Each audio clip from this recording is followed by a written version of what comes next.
Бузар ол зашгийн толгод. Ховьяа хичээгч болон түүний нөхдөс хол дөрвөлэн алхаж байсан Кристиан найдвар хоёр тайтгарл хэмээх тааламжтай нугад хурч ирэв. Нугаар алхахад тэдэнд тун тааламжтай байв. Гэвч нуг тэмч өргөн байгаагүй тул тэд дорн явж өнгөрөв. Нугын цааталд бузар ол зашиг хэмээх жижигхэн толгод байв. Тэрхүү толгодын дээр мөнгөний уурхай байжээ. Мөнгө нь маш ховор эд зүйл байсан учраас үүгээр өнгөрч явсан хүмүүс мөнгөний уурхайг очиж үзэхээр замаасаа гарч очдог байлаа. Гэвч уурхайн захад хэтэ ойртож очсноосоо болж олон хүмүүс өөхөх эсвэл бүх насаараа дахир дутуу болох аюул өртдөг байв. Намайг зүүдэндээ харахад дэм гихч хүн мөнгөний уурхайн дэрэгдэх жижигхэн зам дээр зогсоод дэрэгдүүрээ өнгөрч буй хүмүүсийг дуудаж байв. Тэр Кристиан найдвар хоёрыг хараад "Үй, наашир. Та нарт онцгой сайхан зүйл харуулъя" гэхэд Кристиан "Тэнд ямар үнцэнтэй зүйл байгаа болоод бид явж байгаа замаасаа гарan байж үзэх ёстой болж байна" гэв. Тэгэхэд өнөө хүн "Энд мөнгөний уурхай байгаа. Эндээс олж авахын тулд зарим хүмүүс энд ухаж байна. Та нар ч гэсэн ирээд жаахан л ухахад баяжна" гэлээ. Найдвар хоёулаа бас очиж харцгаая гэв. Харин Кристиан "Би лав явахгүй. Би энэ мөнгөний уурхайн талаар урд нь сонсож байсан юм шиг байна. Ямар олон хүмүүс энд амиа алдаж байсныг ч мэднэ. Хэлээд байгаа эрдэнэс гэдэг нь түүнийг хайдаг хүмүүст өөрөх болгон тавьсан зүйл бөгөөд мөргөлчийн аян замд нь саад хийхин тулд байгаа юм" гэд дэм рүү хандаж "Наадах чинь аюултай газар биш үү? Мөргөлчийн замаар явсан олон хүмүүс гай болсон биш үү?" гэж ашхрав. Тэгэхэд өнөө хүн "Энэ тийм ч аюултай газар бишээ. Яах вэ? Дэндүү хайхрамжгүй зарим нэг хүнд аюултай байж магадгүй л юм" гэж хэлв. Гэвч ингэж хэлж байхдаа түүний нүүр улайв. Кристиан найдварт хандан "Хоёулаа замаасаа нэг ч алхам гаралгүйгээр цааш үргэлжлүүлэн явцгаая" гэлээ. Тэгэхэд найдвар "Ноён ховьяа хичээгч энд ирээд өөрийг нь дуудах юм бол бузар ол зашиг толгод руу шууд явж очно гэдгийг би баттай хэлж чадна" гэхэд Кристиан "Эргэлзэх зүйлгүй. Учир нь баримталдаг зарчим нь түүнийг яг ийшээ хөтлөнө. Тэгээд тэр өгөх нь гарцаагүй" гэлээ. Энэ хооронд дэм тэдэнд рүү дахин хашгирч "Ирж харчхаад явахгүй юм уу?" гэв. Тэгэхэд Кристиан чангаар ингэж хариулав. "Дэм, чи бол зөвийн замаар бидний хөтлөгч эзний дайсан мөн. Зөвийн замаас гарч өөр зам руу эргэснийхээ төлөө чи нэгэнтээ буруутгагдсан. Тэм атлаа чи юунд биднийг бас буруутан болгох гэж хичээнэ вэ? Хэрвээ бид замаасаа эргэх аваас бурхан эзэн гарцаагүй сонсох болно. Улмаар эзний өмнө толгой өргөн зогсох өдрөө бид харин гिचхүрт унах болно" гэлээ. Энэ удаад дэм ингэж ашхрав. "Би ч бас та нарын нэг адил мөргөлч тул намайг жаахан хүлээ. Тэгвэл би гүйцэж очиод хамтдаа явъя" гэлээ. Кристиан "Чиний нэр хэн бэ? Дэм биш гэж юу?" гэхэд нөгөө хүн "Тийм ээ, миний нэр Дэм. Би Авраамийн үр удам" гэлээ. Тэгэхэд Кристиан "Тэгвэл би чиний хэн болохыг мэдэх юм байна. Гехаз бол чиний элен цөвөө, Юдас бол эцэгчин тул чи яг тэдний мөрөөр явж байгаа юм байна. Чи бас шүтгэрийн тоглоомор тоглож байх шив. Аав чинь ч уруугч нэр зүүн дүүжлэгдсэн шиг чи ч бас адилхан хариугаа хүртэх биз. Эзний өмнө очих үедээ бид шиний энэ үйлсийг заавал хэлэх болно." Ингэж хэлээдээ цааш замаа үргэлжлүүлв. Дараа нь би зүүдэндээ ноён ховьяа хичээгч ба түүний нөхдөйг дахин олж харав. Тэд дэмийг дуудвуу үгүй юу мөнгөний уурхай руу гүйцгээв. Тэд ойртон очоод нөхөн дуунаж өгсөн үү? Эсвэл ухаж үзэхээр уурхай руу орцгоосон уу? Эсвэл бүр уурхайгаас ялгарах хортхынд хордож өгсөн үү? Сайн мэдэхгүй юм. Ямартайч би тэднийг дахин зүүдэндээ харсангүй. Дараа нь Кристиан ингэж дуулж байв. "Ховьяа хичээгч дэм хоёр яг санаа нийлэгчд юм. Нэг нь дуудахад ашиг хонжооны төлөө нөгөө нь гүйн очдог. Ингэснээрээ тэд ертөнцөөс л зурч Тэнгэрийн хаанчлал руу хүрэх замаас хол хоцордог. Намайг зүүдэндээ харахад мөргөлчд явсаар талын эсрэг талд гарч төв замынхаа хажууд нэгэн эртний чулуун хөшөөтэй газар хүрч очив. Тэрхүү чулуун хөшөөний хэлбэр нь тэдэнд маш хачирхалтай санагдаж байв. Учир нь энэ нь тэдэнд баган болж хувирсан эмэгтэй хүний төрхийг санагдуулж байлаа. Тэд хэсэг хугацааны турш хөшөөг чимээгүй ажиллан зогсов. Гэхдээ хичнээн сайн ажилласан ч яг юу болохыг нь тодорхой мэдэх боломжгүй байв. Гэтэл найдвар хөшөөний орой хэсэгт тайлж уншиж чадхааргүй нэгэн бичээс байхыг олж харав. Өөрөөс нь илүү их эрдэм номтой тул уншиж чадах байх хэмээн бодож тэрээр Кристианыг дуудан өнөөх бичээсээ үзүүлв. Кристиан ирж бичээсийг харж судалсныхаа дараа үүнийг найдварт уншиж өгөв. Ингээд тэд хоёулаа энэ бол Лотын эхнэр Содомоос зүгтэн явхдаа шунхай сэтгэлээр эргэн харснаас болж хувирсан давсан баг нь байх нь гэж тогтоожээ. Ийм гинтийн бөгөөд гайхмаар зүйлийг харсан тэд ийм яриа өрнөлөв. Кристиан, найдвар андвин энэ үнэхээр цагаа олсон сэрэмжлүүлэг байлаа. Бузар ол зашиг толгойд өөд аваачаар биеийн бидний дуудсны дараа сэрэмжлүүлэг болохын багныг бид харлаа. Хэрвээ эхэндээ чиний хүссэн шиг бид түүний үгийг дагаж мөнгөний уурхайг очиж үзэхээр явсан бол энэ эмэгтэй нэг адил баг нь болж араас маань ирэх мөргөлчдөд сэрэмжлүүлэг болон зогсож байх байлаа гэхэд найдвар. Мунхаг байсныг минь уучлаарай. Би энэ эмэгтэй шиг болцохойг үдэ гайхаж байна. Учир нь надад энэ эмэгтэйгээс дээрдээд байх зүйл алга. Тэр зөвхөн эргэж харсан бол харин би бүр очиж үзэх гэж байлаа. Бурхны нэгүсэл талархаж байна. Зүрхэндээ тийм зүйл бодож байснаасаа үнэхээр ичхэм гэлээ. Кристиан, цаашдын замд маань тусламж болохын тулд харсан зүйлээ анхааралтай авъя. Содомоос зүгтэн гарснараа энэ эмэгтэй нэг шүүлтээс мултарсан боловч одоо бидний нүдэнд харагдаж байгаа шиг давсан баг нь болох өөр нэгэн шийдэглэр үүнийгээ сольжээ гэлээ. Тэгэхэд найдвар, тийм ээ, энэ эмэгтэй бидэнд сэрэмжлүүлэг бас жишээ болж байна. Энэ давсан баг нь бидэнд эмэгтэйн үйлдсэн нүглийг үйлдэж болохгүй гэдгийг сануулах мөртлөө ингэж сэрэмжлүүлсээр байтал нүгэл үлдэх юм бол ямар шийтгэл авахыг харуулсан сайн жишээ болж байна. Кора, Датан, Абирам нар болон тэдний дагаж байсан 250 хүмүүс бас нүгэл үлдэж амиа алдан бусдад жишээ болсон. Гэхдээ хамгийн гол нь би нэг зүйлд их гайхаж байна. Дэм болон түүний нөхөд Лотын эхнэрийн зөвхөн араас нь харахад л давсан баг нь болсон тэр эрдэнсийн хойноос яаж ийм зоригтойгоор явж чадаж байна. Учир нь энэ эмэгтэй замаасаа нэг алхамч хазайлгүйгээр зөвхөн эргэж харах төдий л давсан баг нь болсон шүү дээ. Энэ давсан багныг нүднийх нь өмнө тавьсан атал тэд ийм зүйлийг бодож байдаг. Жаахан нүдээ өргөд харахал юм бол нүднийх нь өмнө ил байна. Тэгэхэд Кристиан, тийм ээ, би ч бас гайхчил байна. Ийм үед тэдний зүрх сэтгэл улам бүр хатуурч байдаг байх. Би тэднийг хинтээ зүрлэхэж мэдэхгүй байна. Шүүгчийн өмнө халаас ухаа зогсож байгаа хүнтэй зүрлэх үү? Эсвэл багшийнхаа өмнө бусдын цүнхийг ухаж байгаа хүнтэй ч зүрлэмээр юм уу? Содомын хүмүүс айхтар нүгэлтэй байсан гэж ярьдаг шүү дээ. Уг нь бурхан тэднийг нэгүүлсэн учраас Содом нутаг тухайн үедээ Эден цэцэрлэг шиг байсан гэдэг.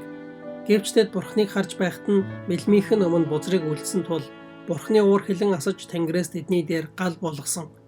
Тиймээс бурханыг харж байхад нь мэлмийнх нь өмнө нүгэл үлдэх юм уу? Эсвэл сэрэмжлүүлсээр байхад нүгэл үлдэж байгаа хүмүүсийн дээр хамгийн хүнд шийтгэл байх болно гэлээ. Найдвар, эргэлзээгүй тийм. Гэхдээ чи бид хоёр, ялангуяа би, энэ эмэгтэй нэг адил бусдад сэрэмжлүүлэг хийгээд жишээ бололгүй өнгөрсөн нь ямар өршөөл вэ? Үүний учир бурхан талархаж, эзний өмнө эмээх сэтгэлтэй байж, үргэлж Лотын эхнэрийг санаж явцгаая гэлээ. Дараа нь би зүүдэндээ тэднийг нэгэн цэнгэг устай голын эрэгт туулж ирэхийг нь харав. Давид энэ голыг бурханы гол гэж нэрлэж байсан бол харин элч Иохан энэ голыг амийн усны гол гэж нэрлэж байжээ. Тэдний явах зам голын эрэг дагуу үргэлжилж байсан тул Кристиан найдвар хоёр маш баяртайгаар алхаж байлаа. Тэд голын уснаас ундаалж сүлдсэн сүн сэтгэлээ тэнхрүүлв. Мөн голын хоёр эргээр төрөл бүрэн жимсний мод ургасан байв. Тэрхүү моддын навчсан хүртэл эдгэх өвдөстэй тул мөргөлчдийг замдаа тусч болох элдв өвчнөөс урдчлан сэргийлж чадхаар байв. Тэд жимснээс нь мөн цадтлаа идэв. Мөн голын хоёр эргийг даган жилийн турш ногоонороо байдаг сараан цэцгсээр чимгэлсэн нуг ургалжилж байв. Аюулгүй амар тайван харагдах энэ нуг дунд тэд унтахаар хэвтэв. Тэд сарайд модны жимснээс идэж голын уснаас уугаад дахин унтахаар хэвтэв. Тэд хэдэн өдөр эдэн шөнийг инхүү өнгөрүүлв. Тэгээд тэд ингэж дуулав. Мөргөлчдийг тайвшруулахаар явах замынхан дэрэгдүүр урсах энэ болор горхийг хараач. Аянхлын үнэрт ногоон тал нь амттанг бас өгөх юм. Жимсний мод хийгээд тэдгээрийн навчсан хүртэл хичнээн сайхан гэдгийг мэдсэн хүн өөрт байгаа бүхнээ зарж энэхүү талбайг худалдан авах болно. Замын хажуугийн ногоон нуг. Явах зам нь дуусаагүй тул тэд жимснээс цадтлаа идэж аваад цааш замд гарлаа. Намайг зүүдэндээ харахад тэдний явах зам голын эргээс салж өөр зүгт үргэлжилж байв. тэдэнд энэ нь маш гонигтай санагдаж байсан ч замаасаа гарч зүрхэлсэнгүй. Зам улам бартаатай болж байсан тул удаан явснаас болж хөл нь хавтав. Замын энэ бартаатай байдлаас болж тэд шантрав. Гэхдээ удалгүй зам тэгширч дардан болох үс хэмээн найдаж байсан тэд урагш явсаар байв. Төдөлгүй тэдний явж байсан замын зүүн талд нэгэн ногоо нуг гарч ирв. Тэр нугын нэрийг замын хажуугийн ногоо нуг гэх ажээ. Хашаан дээгүүр нуг руу давж орж болохоор шат тавьсан байв. Тэгэхэд Кристиан ингэж хэлв. Нэгэнтээ энэ нуг бидний явах зам дагуу үргэлжилж байгаа юм чинь бид тийшээ орж нугаар алхсан дээр байх гэлээ. Тэр хашааны нөгөө талд тэдний явж байгаа замтай зэрэгдсэн зам байгаа эсхийг харахаар хашаан дээгүүр тавьсан шатаар гарч харав. Дараа нь тэр яг миний бодсноор байна. Энд явхад хялбар зам байна. Наашир найдвар анд минь гэж ашгарав. Тэгтэн найдвар гэвч энэ зам биднийг нарийн замаас мань холдуулвал яах вэ гэж асуухад Кристиан тэгэх учиргүй. Яагад гэвэл энэ зам яг бидний явах замын дагуу үргэлжилж байна гэлээ. Найдвар нөхрийнхөө ятгалганд орж замаасаа гарan хашааг давж нуг руу оров. Нугад нэгэнт хөл тавьсны дараа замаа үргэлжлүүлэхэд маш хялбар санагдаж байв. Тэд урагш хартал өмнө нь нэгэн хүү явж байгаа харагдав. Түүний нэрийг өөртөө итгэх итгэл гэх ажээ. Тэд түүнийг дуудаж араас нь гүйцэж очиод энэ зам хаашаа хөтэлдэг болохыг асуув. Тэгэхэд өнөөхөн Тэнгэрийн хаалга руу аваач нь гэж хариуллаа. Тэгэхэд Кристиан найдварт хандан хараач би чамд хэлээгүй юу? Одоо бид зөв замаараа явж байгаа юм байна гэлээ. Хоёр мөргөлч маань нөгөө хүнийг даган араас нь явв. Гэвч шөнө болоход харанхуй болж тэр хоёр өнөөх хүнийг харж чадхааргүй болов. Өөртөө итгэх итгэлч харанхуйд урдах замаа харлгүйгээр гүнзгий нүхэнд унав. Энэ нүхийг нугын эзэн хоосон алдарт дурлагч нарыг барихын тулд зориудаар ухсан байжээ. Ингэж унахыг сонссон Кристиан найдвар хоёр түүний араас дуудав. Гэвч тэр тэдэнд хариу өгсөнгүй. Тэд зөвхөн түүний ёолон гинших дууг л сонсов. Тэгэхэд сая найдвар асуув. Бид одоо хаана байна вэ? Найдварыг зөв замаас нь холдуулчлаа гэж айж байсан тул Кристиан хариу дуурсангүй. Гэнэт бороо асгаж аимшигтай аян цахилгаан захиж газар усан давтаж эхлэв. Тэгтэл найдвар харуулсан. Бид замаараа явж байсан бол гэлээ. Тэгэхэд Кристиан энэ зам биднийг замаас минь холдуулна гэж хэний санаанд орох вэ гэв. Харин найдвар би юм болж магад гэж айж байсан тул танд сануулсан. Илүү сайн ятгах ёстой байж. Гэвч таныг надаас арай ахмад болохоор чинь найдаад гэлээ. Тэгэхэд Кристиан найдвар анд минь надад битгий уурлаарай. Би чамайг замаас чинь холдуулж ийм аюулд оруулсандаа маш их харамсаж байна. Намайг уучлаарай. Би муу санаж ингээгүй юм шүү. Тэгэхэд найдвар тайвшир та. Би гомдоогүй. Бидний сайн сайхны төлөө л ийм зүйл учирч байгаа гэдэгт бид итгэх ёстой гэлээ. Кристиан хариуд нь чамайг ийм нэгүүлсэнгүй байгаад би баяртай байна. Бид энд байгаад байж болохгүй байх. Буцаад явж үзье гэлээ. Тэгэхэд найдвар Кристиан анд минь энэ удаад намайг түрүүнд явуулчих гэлээ. Тэгэхэд Кристиан болохгүй. Урд явахыг минь зөвшөөр. Хэрв ямар нэг аюул тулгуурвал би эхлээд нүүр тулах ёстой. Яагаад гэвэл надаас болж хоёулаа замаасаа гарсан шүү дээ гэлээ. Харин найдвар үгүй та одоо урд гарч болохгүй. Сэтгэл санаа чинь тавгүй байгаа учраас дахиад өөр зам руу хазаагаад орчихж магадгүй гэлээ. Дараа нь тэд өөрсдөд нь урам зориг өгөхийн тулд өөрийн оюун бодлоо явсан зам руугаа их зам руу чиглүүл эргэж ирээч гэж хэлэх дууг сонсов. Гэвч энэ үед ус хэдийн маш их нэмэгдсэн байсан тул буцах зам нь аюултай харагдаж байв. Энэ үед Кристиан зөв замаас гарах нь амархан боловч буцаж орох нь хавьгүй хэцүү болохыг ухаарав. Гэсэн хэдий ч тэд буцах гэж оролдож үзв. Харанхуйн дээр ус маш ихээр үерлэж байсан учраас тэд 9-10 удаа живг шахав. Ичнээн хичээсэн ч тэд энэ шөндөө хамжиж хашааг давж орж ирсэн өнөөх шат руугаа буцах аргагүй байлаа. Эцэст нь тэд жижигхэн хорогдох газар олж суув. Тэд ядарсан тул өглөө болтол унтаж орхив. Эргэлзээ цайз. Тэдний унтаж байсан газраас холгойхон нэгэн цайз байсан нь эргэлзээ нэртэй ажээ. Цохирол нэрт үлэмж биетэн тэрхүү цайзыг эзэмшдэг байв. Өргөлчдийн унтаж байсан газар нь энэхүү үлэмж биетний эзэмшил бүхий газар аж. Үлэмж биетэн цохирол өглөө эртлэн босоод салхилж явахдаа өөрийнх нь эзэмшил газарт унтаж буй Кристиан найдвар хоёрыг олж харав. Тэр тэднийг сэрэж хаанаас явааг нь мөн өөрийнх нь газар нутаг дээр юу хийцгэж байгааг нь асуув. Тэд түүнд мөргөлчд эдгээ хэлж замаа алдан төөрсөн тухайга ярив. Тэгэхэд үлэмж битэн та нар миний нутаг дэвсгэрийг зөвшөөрлгүй давсан тул надтай хамт явах ёстой гэлээ. Үлэмж битэн өөрсдөөс нь хавгүй илүү хүчтэй байсан тул тэд түүнийг дагаж явхаасаар аргагүй байлаа. Тэгээд ч буруутай гэдгийг мэдэж байсан тул өөрсдийгөө өмгөөлж үг хэлсэн ч үгүй. Үлэмж битэн тэднийг цайзтай аваачин газар доорх харанхуй чийг ханхалсан муухай өрөөнд хорив. Тэд тэнд лав гаргийн өглөөнөөс бям гаргийн өглөө хүртэл хэвтэхдээ хилэн дээрээ талхныг хилтерхийж тавьсангүй. Тусал уусч уусангүй. Нарныг гэрэлж харсангүй. Тэдний ямар байгааг асуухаар ирэх хүнч байсангүй. Таних ч хүнгүй, хамт нөхдөсөө хол энэ газар тэдэнд үнэхээр амжигтай байлаа. Буруу замаар удирдан найдварыг бас ийм зовлонд унагсандаа Кристиан сэтгэлдээ маш их гашуудж байлаа. Үлэмж битэн цөхрөлд итгэлгүй байдал нэртэй эхнэр байлаа. Цөхрөл унтахаар орондоо орсныхоо дараа эхнэртэй өөрийнх нь газар нутгийг зөвшөөрлөгөд авсныхын төлөө хоёр мөргөлчийг газар доорох шорондоо хорсон тухайга хэлв. Мөн цаашдаа тэр хоёрыг хэрхэх ёстойгоо асуув.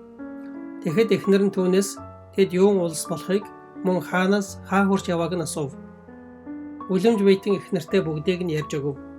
Тэгэхэд тэр нь түүнд өглөө тэдний сэрэгтэн өршөөлгүйгээр зодох хэрэгтэй гэж зөвлөв. Өглөө нь үлэмж битэн босож модон бороохоо олж аван мөргөлчд дээр очиж тэднийг ямар шалтгаангүйгээр зодов. Тэдэнд үлэмж битнээс өөрсдөө хамгаалах эсвэл зүхтах ямар ч боломж байсангүй. Зодож дуусаад тэр тэднийг орхин гарав. Мөргөлчд бүхэл өдрийн турш санаа алдаж гашуудан өнгөрөв. Маргааш өглөө нь итгэлгүй байдал эхнэр цөхрөл нөхөртэйгөө мөргөлчдийн талаар ярьж байхдаа тэдний амьд гэдгийг олж мэдээд тэдэн рүү очиж амиа хорл хэмээн ятаг гэж зөвлөв. Гэгээ ормогц үлэмж битэн урдын адил мөргөлчд рүү ширүүн догшин дүртэйгээр явж очив. Өмнөх өдрөн задуулснаасаа болж маш их өвдөн зовж байгааг нь мэдсэн тэрээр утга хэргэлдэг үү, дүүжилдэг үү, хор уудаг үү, ямар нэг аргаар амиа хорлох нь эндээс гарах цорын ганц зам гээд тэгээд ч ийм аимшигтай өвдөлтийг төвчин байж амьд үлдэх хэрэг юу байгаа юм бэ гэж асуув. Үлэмж битэн тэдэн рүү маш ууртай ширүүн хараад тэднийг эцэслэн дуусгахаар явж очив. Гэвч гэнэт түүний гар мэдээгүй болов. Түүний хоёр гар хэсэг хугацаанд ямар ч мэдээгүй болов. Тиймээс тэр ухраад яахаа өөрсдөө тунгаан бодцгоо гэж хэлээд тэднийг орхин гарав. Кристиан найдвар хоёр үлэмж битний хэлсний дагуу хийх хэсгээ хэлэлцэв. Кристиан эхлээд найдвар анд минь одоо яах вэ? Ингэж амьд явах үнэхээр хэцүү байна. Ингэж зовон байж амьд үлдэх үү? Эсвэл өгсөн дээр үү гэдгийг хэлж мэдэхгүй байна. Дотроос бол ингэж амьд явхаар амиа хорлсон дээр гэж хэлж байх шиг санагдах юм.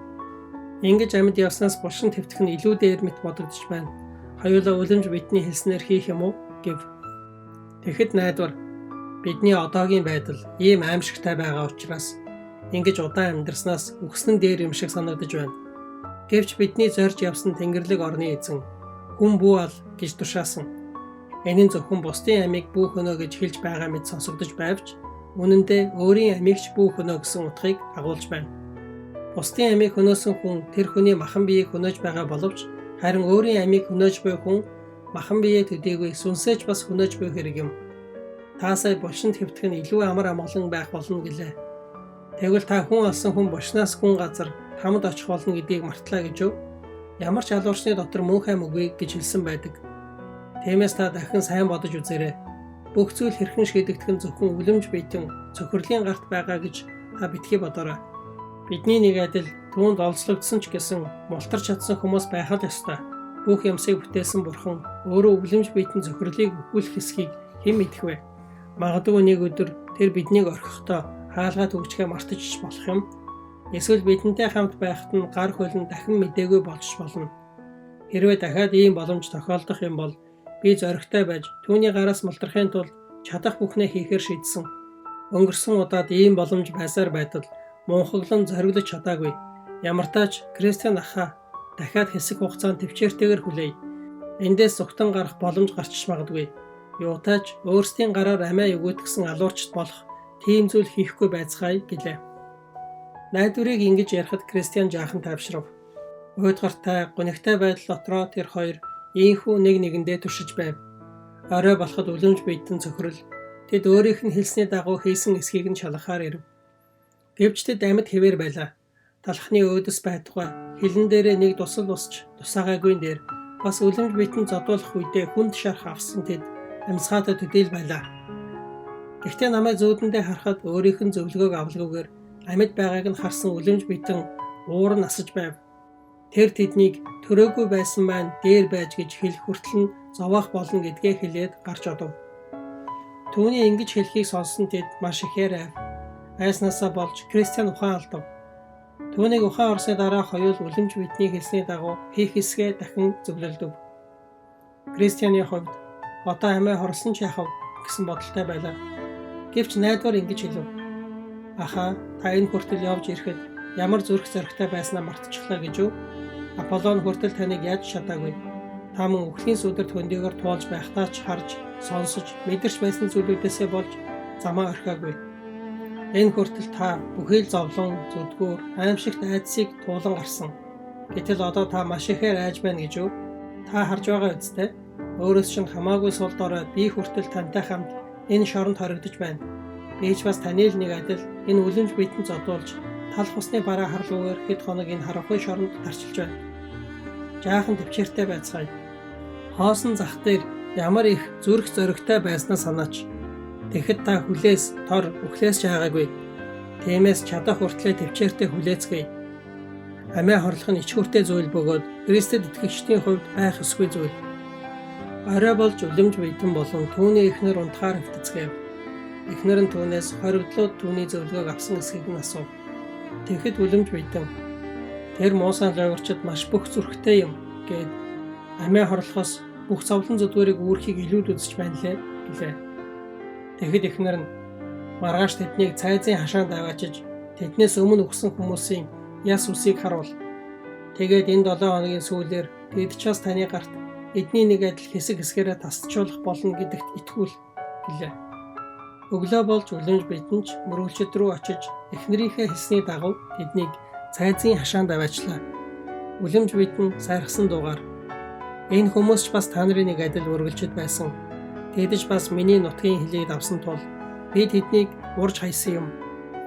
10 хоногийн дараа та нарт ч мөн тэдэнд юу тохиосны адил тохиолдох болно. Одоо үүр рүүгээ буцаад яв гэд нуруур нь цохин өөрөөрөө нь хөөв. Тэд эргэж ирээд өдөржингөө гунигтай чигээрээ хэвтэв. Дахиад шөнө болж үлэмж битэн эхнэрийнхээ хамт унтахаар хэвтэж байхдаа тэдний талаар ярилцав. Яаж ч сүрдүүлж айлгсан тэд амиа хорлохгүйгээр төвчж байгаад нь гайхаж байгаагаа өвгөн үлэмж битэн ярив. Тэгэхэд эхнэр нь арай хин нэг нь ирж өөрсдийг нь аварна гэсэн найдвараар тэсээд байгаа юм биш үү? Эсвэл түлхүүр олцоход зүгтах боломж хүлээж байж мэдэх юм. Тэгэхэд үлэмж битэн тийм үү? Маргааш өглөө ер нь тэдний биеийг сайн нэгж шалгая байз гэлээ. Бямб гаргийн шөнө дундын үеэс эхлэн өргөлчөд залбирч эхлэв. Тэд бараг үүр сайдал залбирлаа. Гэтэл гинэт Кристиан гайхаж цочсон царайгаар өө тэнэг толгой чөлөөлөгдөх боломжтой хэрнээ энэ өмхий шоронд хэрдэж байдаг. Цайжинд маань амлалт хэмээх түлхүүр биш үү дээ. Энэ түлхүүрэл байх юм бол энэ цайзын аль ч хаалгыг онгойлгож чадна шүү дээ гэлээ. Тэгэхэд найдвар ямар сайхан мэдээ вэ? Түлхүүрээ аваад хурдан оролдоод үз гэлээ. Кристиан ангиртай зүйлтэй байсан түлхүүрээ мултлан авч хаалгыг түлхүүрдэж үзв. Төгжээ мултарч хаалга онгойв. Кристиан найдвар хоёр шоронгоос гарч цайсны хаалга руу хам хур тараагүй очив. Хаалга төгжээтэй байсан боловч Кристиан өнөөх түлхүүрээрээ энэ хаалгагшаас онгойлгов. Дараа нь тэд цайсны гаднах төмөр хаалга руу гүн хүрв. Энэ хаалгачаас төгжээтэй байлаа. Хэдийгээр төгжээг эргүүлэхэд маш хэцүү байсан ч Кристианд байсан түлхүүр түүнийг нэв. Тэд хаалгыг онгойлгохоор түлхэх үед хүчтэй чахрах дуу гарч энэ нь үлэмж битэн цохирлыг сэрэв. Тэр яаран босож хоригдлуудынхаа араас хөөх гисэн боловч бие нь хөшиж хөлн суларч байгааг мэдэрсэн тул араас нь явж хүчирсэнгүй. Ингээд мөргөлчөд цохирлын эрх мэдлээс гарч хааны их зам руу буцах замаа олж очив. Энэ зам тэдэнд аюулгүй байлаа. Тэд хашааг давж орж ирсэн өнөөх шат руугаа очив. Араас нь ирэх мөргөлчөд үлэмж битэн цохирлын гарт орохгүй тул тэд юу хийх ёстойгоо ярилцав. Ингээд тэд баг нь босгож дээр нь дараах сэрэмжлүүлгийн үгийг сийлж үлдээхээр тохиролцов. Энэ багнаас цааш явбал үлэмж битэн цохирлын амьдардаг эргэлзээ нэртэй цайзад хүрэх болно. Тэр Тэнгэрийн хааныг үл ошоож түүний ариун мөргөлчдийн хөнөөхийг эрэлхийлсээр суугаа хэмээн сэглэв. Баг нь босгож байхдаа тэд ийхүү дуулж байв. Явж буй замаасаа гартал хориотой бүс рүү оржээ. Араас ирж яваа мөргөлчд минь болгоомжлогтун. Эс бөгөөс бидний нэг адил төлөөс төлөх болно. Түүний газар дээр хөл тавьж боолн болуузаа. Түүний нэр цөхрөл, амьдардаг цайзынхын нэр эргэлзээ юм шүү. Араас нь ирж байсан мөргөлчд анхааруулга болгон тэдний үлдээсэн энэхүү багны бичээсийг уншиж аюулаас мултарч чадаж байв. Баяр хөөрийн уулс.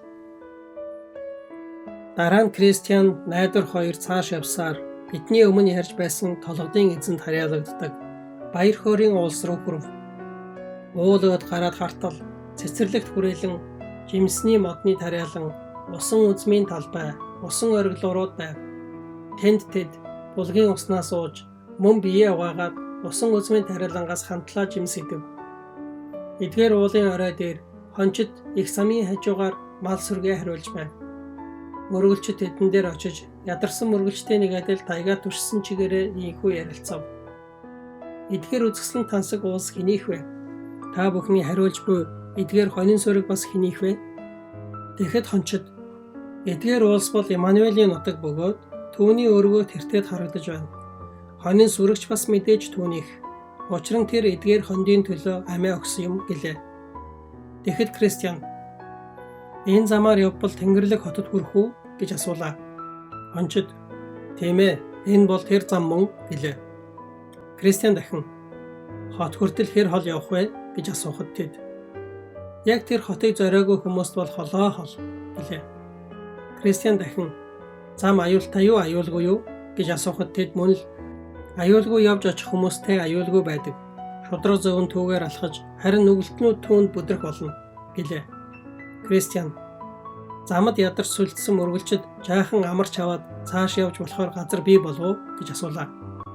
Тэгэхэд тэд эдгээр уулсын эзэн бидэнд харь хүмүүс зочломтгой хандхаа бөө март гэж үүрэг өгсөн тул та нарын алжаалыг дайлж тэнхрүүлэх газар бий гэлээ. Намайг зүүдэндээ харахад Кристиан найдвар хоёрыг мөргөлчд гэж мэдсэн хончид тэднээс ингэж асууж байв. Та нар хаанаас ирсэн юм бэ? Хэрхэн мөргөлчийн замд орсон юм бэ? Нарийн замаар хэрхэн төвчээртэй явж ирсэн бэ? Учир нь энэ замаар явж ирэх гэж оролдсон хүмүүсийн дундаас энэ уул хүртэл явж ирч чадсан хүн тун цөөхөн байв. Кристиан найдвар хоёр тэдний асуусан бүхэнд хариулав.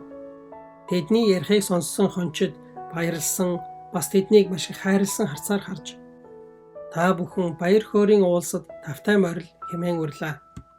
Хончдын нэр гэвэл мэдлэг, туршлага, сонор, чин сэтгэл байлаа.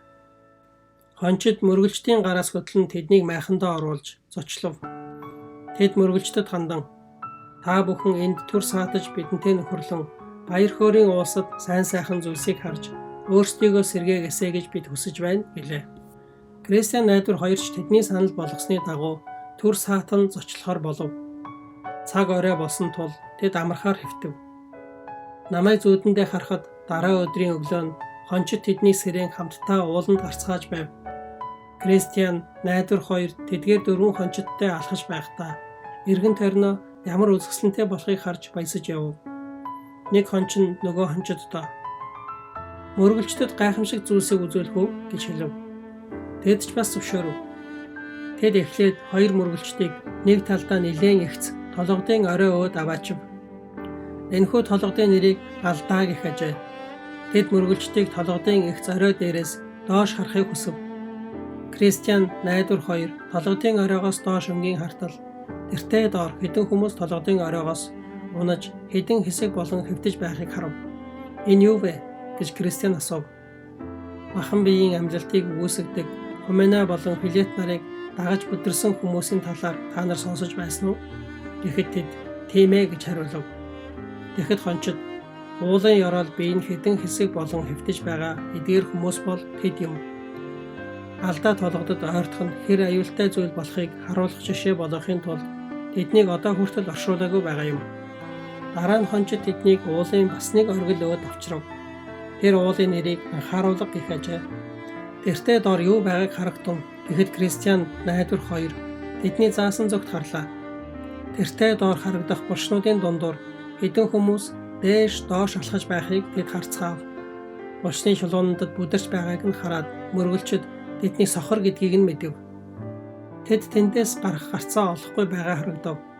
Кристиан энэ ямар учиртай вэ гэж асуухад хончид үүнийг ингэж тайлбарлав.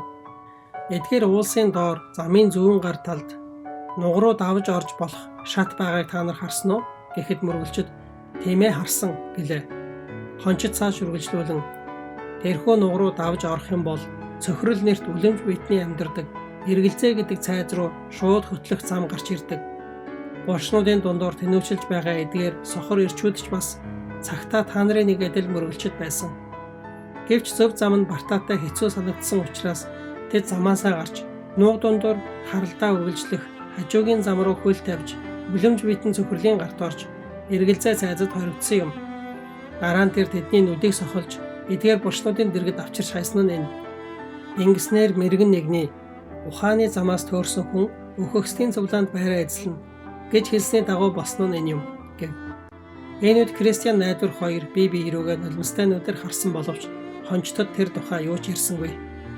Дараа нь би зүүдэндээ хончид мөргөлчдийг уулнаас дагуулan бууж уулын ингэрдэх нэгэн хаалганы өмнө аваачихыг харлаа. Тэд хаалгыг нээж өгөөд мөргөлчдөд дотгош өнгийн хар гэлээ. Тэднийг дотгош өнгийн харахад хаалганы дотор талд харанхуй бас утаагаар дүүрсэн байлаа. Тэндээс мөн галт шатах чимээ, тарчлан зовж буй хүмүүсийн дуу чимээ сонсогдож мөн хөхөр өндөртөж байлаа. Энэ ямар утгатай зүйл болохыг Кристиан асуув. Тэгэхэд хончид ингэж ярив. Энэ бол там руу хөтлөх зам бөгөөд хоёр нүртнүүд энэ замаар явдаг. Тухайлбал Исавийн нэг адил ууган хүүгийн эрхээ худалдсан хүмүүс, Юдасын нэг адил багшаагаа худалдсан хүмүүс, Александрийн нэг адил сайн мэдээг муугаар ирсэн хүмүүс, Анания болон Сапфир нарын нэг адил гудал хэлж бусдыг хуурам эхэлдэг хүмүүс энэ зам дээр зогсдог. Тэгтэн найдвар хончтоос ингэж асуув. Гэхдээ энэ хүмүүс ч гэсэн нэгэн цагт өнөөгийн бидний адил мөргөлчд гэж хэлэхээр нэр хүндтэй байгаагүй гэж үү? Хончид тийм ээ, зарим нь бас мөргөлчийн замаар маш удаан явсан гэлээ. Тэгэхэд найдвар хэдийгээр тэд одоо өргөдөлтөөр хаягдсан боловч хэрвээ тэр хүмүүс мөргөлчийн замаар үргэлжлүүлэн явсаар байсан бол хэр зэрэг хол явах байсан бол гэж асуухад хончид жаахан хол явах нь явхал байсан байх. Гэвч хичнээн хол явсан ч энэ уулаас хэтрэхгүй байх байсан гэж хариуллаа. Тэгэхэд мөргөлчдийн нэг нь нөгөөдөө тэгвэл бид мөргөлчийн замаа цааш үргэлжлүүлэхийн тулд өчрхөг нэгнээс хүч чадлыг гуйх хэрэгтэй юм байна гэлээ. Тэгэхэд хончид тийм ээ, мөн та нар гуйж олж авсан тэр хүчээ заавал ашиглах хэрэгтэй гэлээ. Ингээд мөргөлчд аяллаа цааш үргэлжлүүлэхээр болов. Хончид ч бас зөвшөөрөв. Тэд хамтдаа уулын бэл хүртэл алхацгаав. Замдаа хончид өөр хоорондоо эдгээр мөргөлчд дурангаар хэрхэн харахыг мэддэг бол тэдэнд Тэнгэрлэг хотын хаалгыг үзүүлэе гэцгээв. Мөргөлчд ч тэдний тавьсан саналыг хүлээн авав. Хончид тэднийг цэлмэг хэмээх өндөр уулын оройд аваачин дурангаар харуулв. Мөргөлчд дуранг авч хартал хончдын саяхан өөрсдөд нь харуулсан тамийн дүр зураг харагдсан учраас айж гаран чижирж улмаар дурангаач цэх барьж чадахгүй байв. Гэвч төдөлгүй тэд их хотын хаалга мэт нэгэн зүйл бас тэрхүү газрын сүр жавхлан харах шиг болов. Дараа нь тэд аяллаа үргэлжлүүлэхээр болов. Кристиан найдвар хоёр ийхүү дуулав. Бүгдээс нууцлагдсан байсан тэрхүү нууцыг хончид бидэнд илчлэв. Гүн гүнзгий нууцлаг зүйлсийг харахыг хүсвэл хончид руу ирээрэй. Тэднийг явах гэж байхад хончдын нэг нь тэдэнд замд нь газарчлах газрын зураг өглөө. Бас нэг хонч нь тэдэнд цусардагч хүмүүсээс болгоомжлохыг сануулв. Гурав дахь хонч нь тэдэнд эд шидийн газар очих үедээ яасан ч унтаж болохгүйг анхааруулв. Харин дөрөв дэх хонч нь тэдний аян замд сайн сайхныг хүсв. Ингээд би зүуднээсээ сэрлээ.